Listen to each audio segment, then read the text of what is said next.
there has to be something so deep in you that drives you. So what really does it for me is I know what we're capable of. And I know that most human beings aren't willing to go where I am. And that's a very, very dangerous thing. I'm not saying I'm better than anybody else. Everybody has this talent. It's not a talent. It's just realizing that we stop way short of our true potential. So through my life, I realize these things. And I know what gets me through it is I know that most people who are blessed with so much talent, great parents, great upbringing, didn't come from where I come from. They're gonna quit before me. Having all the tools that they have, they didn't have the ability to examine themselves. When you have everything so nice in life, it's great to have a great life. But what happens is you don't self-examine. You don't do a live autopsy. When you have a fucked up life, it almost forces you to do a live autopsy. It forces you to find strength from places that no one looks from. Because food is not at the ready. You know, I have a learning disability. It's not at the ready. I can't just pick up a book and start reading. Right. There's preparation behind everything I fucking do. There's everything I do has to come with so much fucking preparation. It's despicable. It makes me sick. My own personal life makes me sick. That's why I'm so disciplined now. Without my self-discipline, there is no David Goggins. Like, I can't stop reading. I won't be able to read tomorrow. I will lose it that fast. I cannot stop going to the gym. My mind is set up in a spot where, hey, the second I stop, it wants to stop. Because I had a quitting mind growing up. When you get beat the shit out of you all the time, your mind wants to go to that nice spot where you're comforted, where you're not trying, where shit is easy. That's where your mind, it doesn't want to think. You have all these things in the mind, and the mind can only absorb so much shit. So all the pain it has to go through, it wants to push it away and say, let's not do that. So every day I'm fighting where the mind wants to go. So it's a constant evolution, man. It's how you look at it. And I looked at my shit was, this is the perfect training ground to being a man. You know, a lot of people, like I was talking about taking the path of least resistance. I believe in life you must earn the right to be called a man. And a lot of people do not think the way I do, and that's fine. I'm not asking to be David Goggins. Trust me, it's a hard fucking road to hoe. Not fun all the time. But the thing about it is, you have to look, I looked at my hardships as challenges. Once I got over the pity party, because I went through that phase. I'm a normal human being. But I realized that got me exactly where I was at, even worse. As I looked at those challenges the way most people do, woe is me. Why the fuck can't I get a break? Why? I wish I was better. I wish my parents were better. I wish I had a better education. I wish this, I wish that. They have all these wish sandwiches. I started realizing, how can I fucking figure out how this shit can fucking work for me? So the one thing we don't do is when we're in that dark place is a great learning environment. If you can sit back in a dark place and find quiet to just think, there's so much power in your failures, in your in your suffering. Because why? You're still alive. You're still fucking here.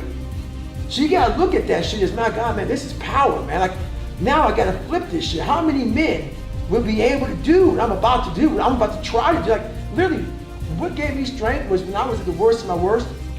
How many men would even fucking say they want to try to be a Navy SEAL? I'm at the worst spot of my life. Like, I can't even walk down the street, let alone run down the street. And I'm gonna now call a recruiter up and try to be a SEAL. There's a lot of power in that. But people don't see it there. They see it, man, that's stupid. I had this voice in the back of my head that I kept on running from. I was afraid of the water. I was afraid of dealing with things that made me feel unaccepted. I didn't accept myself. So I kept on going towards things that I felt good. Let me go this way, but something kept on saying, motherfucker, you have it, man. You got it, man, but you're gonna have to fail a lot, but you have it.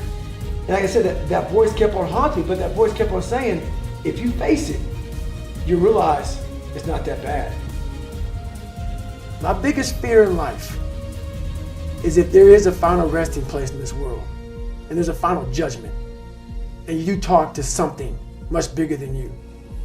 I don't want to sit down and have a conversation with someone, with something that says, you're in heaven, this is what you should have been on earth. And are you really in heaven now, or are you in hell? Thinking about how much I left on the table for fear, for not willing to go over the wall, and over the next wall, and over the next wall. So in my mind, I believe that. And God knows all. At least I believe that. I want God to be up there right now as we're speaking, writing stuff down, saying, my God, he exceeded even my expectations. Wow.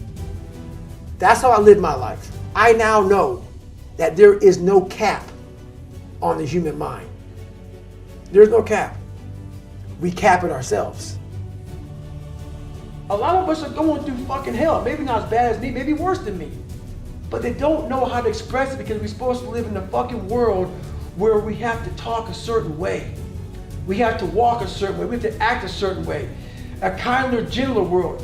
Nothing gets handled in that fucking world. You stay fucked up in that world. You stay in a world of things will get better because someone said they would, and I need to find peace. No, you need to go to fucking war with yourself, man. At the end of that fucking war, you'll sit back all damaged and bruised and scarred up and fucked up, and maybe your psoas muscles so tight that you may lose 2 inches on your fucking body. Who knows?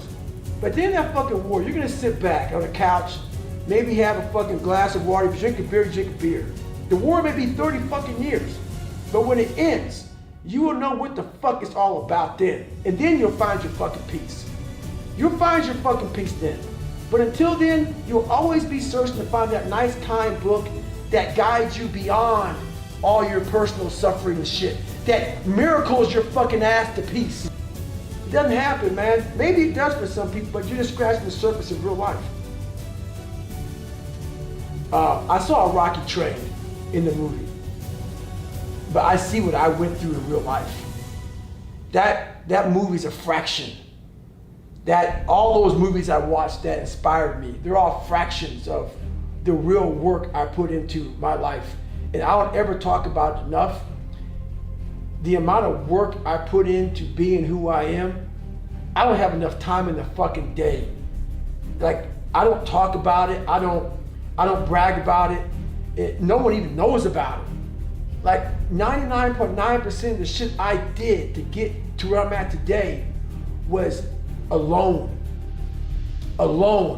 out there running in cold and heat, suffering in pools, trying to swim, at home in a fucking room by myself, trying to teach myself how to read and write, how to study. You know, no one saw that shit. There was no video camera, there was no podcast, there was no Who's David Goggins. It was me. Just for me trying to get in the military, which everybody can do. It's easy. Just trying to learn how to read and write was something that blows Rocky away.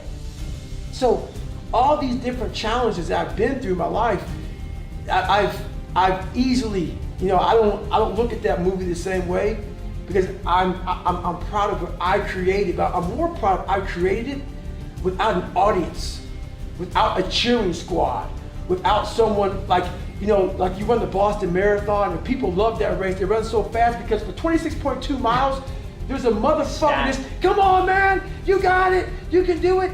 You know who you are when there's no motherfucker out there when you're running.